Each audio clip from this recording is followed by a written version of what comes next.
संवाद पक्षर जाजपुर सहर भितर विकसित जाजपुर वार्ता नहीं वाकाथन कार्यक्रम अनुष्ठित होती। जाजपुर सहर समस्त नाट्य अनुष्ठान सामाजिक अनुष्ठान वरिष्ठ नागरिक संघ रक्तदाता स्कूल कॉलेज छात्र छात्री विभिन्न वर्गर जनता जोड़ी होती। एपरिक दलगत निर्विशेष में समस्त राजनीतिक नेतृवृंद सामिल होती। कार्यक्रम में संवाद ग्रुप अध्यक्ष श्रीजुक्त सौम्यरंजन पट्टनायक, संवाद कनक न्यूज संपादक तनया पट्टनायक, संवाद वार्ता संपादक भवानी त्रिपाठी, वरिष्ठ बीजेपी नेता गौतम राय प्रमुख माराथन में जोगदे यार शुभारंभ कर परवर्ती समय एक बुद्धिजीवी आलोचना चक्र आयोजन होती। जाजपुर जिलार विकास को नहीं संवाद पक्षर स्वतंत्र प्रयास कर जाजपुर जिला कला संस्कृति ऐतिह्य और सर्वोपरि जिलार सामूहिक विकास को किभली भाव त्वरान्वित कर आलोचना चक्र में विस्तृत आलोचना जति भद्र व्यक्ति थे जदि सरला बेलू से 80 भाग थे ताहले जानवे जे सभा सफल है। खाली चौकी को वक्तव्य देवा को क्या पड़ो जानते सभा शेष में मो नाटी अच्छी तेणु मु आगुतरा मो श्रोता जोगाड़ करने गोटे मापकाठी तैयारी करी अंतत पक्षे आमर शेष वक्तव्य शुणापी 2-4 जन उपस्थित थे। मोर विश्वास जो भाई अतिथि मानू आम नहीं ये कार्यक्रम आरंभ करुचु समस्त पाखे किसी वक्तव्य अच्छी जेहेतु ये गोटे विकासर कथा एवं सबु राजनैतिक दलर बंधु मैंने आमर उपस्थित अच्छा संभवतः आपण क्वचित ये गोटे मंच देखिए जो थे कि दलमत निर्विशेष रे सबु राजनैतिक दलर प्रतिनिधि माने आहरी 2 जन विधायक आसी गोटे पूर्व निर्धारित कार्यक्रम थवा दृष्टि बड़चर विधायक आमर सहित जोगदे प्रेजेंट पकई जाइचंती। परवर्ती समय जोगाजोग रखिए अमर नायक महोदय अन्य जो विधायक बंधु मैंने आसचंती मु विश्वबाबू को सुजाता मैडम को मध्य धन्यवाद जनाऊँगी। सांसद महोदय सबू जिलार प्रधान प्रतिनिधि से मध्य एटी उपस्थित अच्छंती एवं पुराना आमर प्रफुल्ल बाबू जी कि जाजपुर राजनीति गत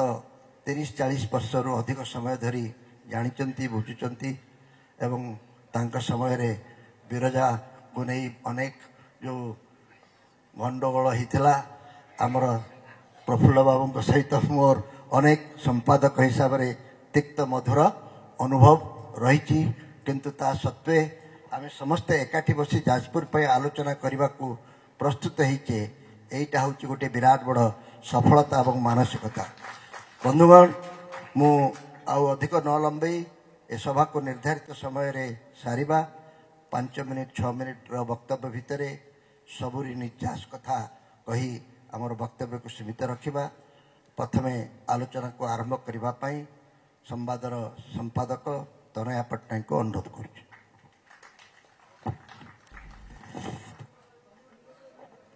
जय जगन्नाथ। माँ बिरजा को प्रणाम। मते बहुत खुशी लगुच आज आपण मान सहित आम ये एकाठी होइचु जाजपुर शाइनिंग र प्रथम संस्करण रे आपण माने एते संख्या रे एठी उपस्थित रही आमको साहस दौरान उत्साहित करुचंती सबु बेले किछि नुआ करबा पई किछि नुआ अभियान किछि नुआ आंदोलन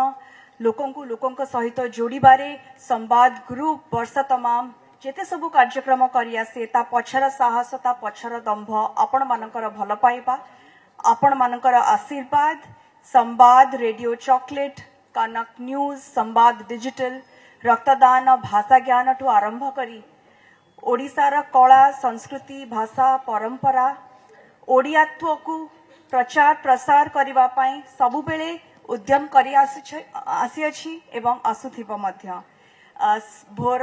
5टा घर बाहरी 7टा बेले आमे जाजपुर टाउन रे पहुंची थिलु एवं एक शोभा यात्रा बा पदयात्रा आयोजन हेतिला। अनेक स्कूल पिला कॉलेज पिला सेथिरे जोड़ी हेतिले। समस्तंक मुहरे हस थिला